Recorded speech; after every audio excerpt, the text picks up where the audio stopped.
आपने ये नहीं बताया कि 2025 में महाकुंभ में आपकी डबल इंजन की सरकार के दोनों इंजन, जिनको वहां पे महाकुंभ की अरेंजमेंट देखनी थी, वो अरेंजमेंट छोड़ के दिल्ली के अंदर रैलियां क्यों कर रहे थे? आपको वहां नहीं होना चाहिए था, आपको महाकुंभ में होना चाहिए था। आपने बुला लिया, मतलब मैं किसी को बुला लूं और मैं उठ के कहीं और चला जाऊं, कौन मैनेज करेगा? इसीलिए तो किसी की जवाबदेही नहीं तय हो पा रही। क्यों नहीं हो पा रही? क्योंकि आपने वहां पे प्रशासन नहीं चलाया और आपको प्रशासन चलाना आता भी नहीं है। आप झूठ बोलते हैं कि आपको प्रशासन चलाना आता है, आप इसको सिर्फ मैनेज कर रहे हैं और वो ईडी और सीबीआई के डंडे को दिखा के आप मैनेज कर रहे हैं पूरे देश को।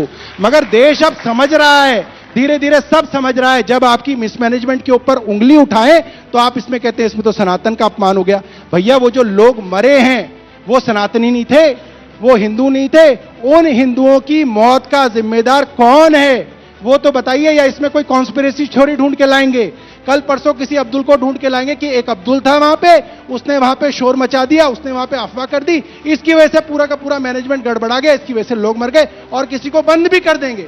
जब तक उसका मुकदमा चलता रहेगा लोग कहेंगे हाँ यार, किसी अब्दुल ने जो है ना करोड़ों के लिए, मतलब हजारों करोड़ रुपए खर्च करके आपने लोगों को बुलाया और आपका बेसिक मैनेजमेंट नहीं था। मैं रामलीला कराता हूं अपने यहां, 5000 लोग आते हैं रामलीला के अंदर, मगर हमको ये चीज का अंदाजा होता है कि आपने 5000 लोग बुलाए हैं। अगर वहां पे कोई अफवाह हो गई, भगदड़ मच गई, तो एग्जिट गेट्स कहां कहां है, ये तो बेसिक है।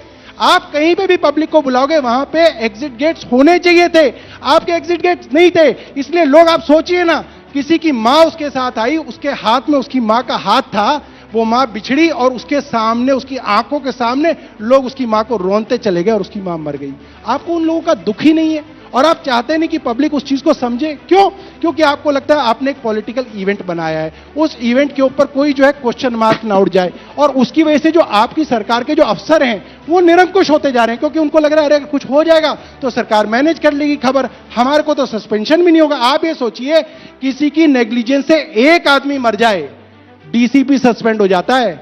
यहां पे 30 लोग तो ये बता रहे हैं, मेरे को पता चला है 100 से ज्यादा लोग मरे, एक कांस्टेबल सस्पेंड किया हो इन्होंने, तो बता दो, क्योंकि कोई जवाबदेही नहीं है उनके ऊपर, कोई उनकी जवाबदेही नहीं है, कोई उनकी अकाउंटेबिलिटी नहीं है।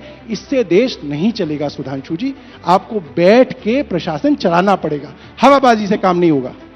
अब देखिए कितनी बढ़िया बुद्धि है, 5000 की भीड़ और 8 करोड़ की भीड़, ये वही है कि मोहल्ला क्लिनिक बनाम अल्ट्रा सुपर स्पेशलिटी हॉस्पिटल।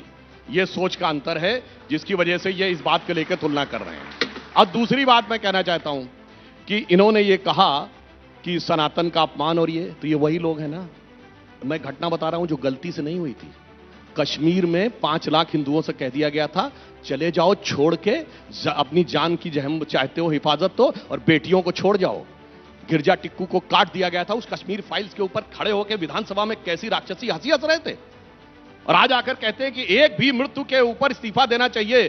तो जो राजेंद्र नगर में बच्चों की डेथ हुई थी, इस्तीफा छोड़िए, रिमोर्स का कोई बयान आया था आपके किसी भी मंत्री के ऊपर? बड़ी मजे की बात है, कहते हैं कि मुख्यमंत्री दिल्ली से बैठ के, जेल से बैठ के हर चीज देख रहे थे।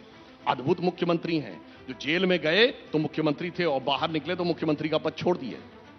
यानी यह दर्शाता है कि प्रशासन कैसे, वैसे एक बात सही है, इनको जैसा प्रशासन चलाना आता किसी को नहीं आता। कारण क्या है? इनका प्रशासन यह है कि चीफ सेक्रेटरी को बुलाओ और घर में पिटाई कर दो।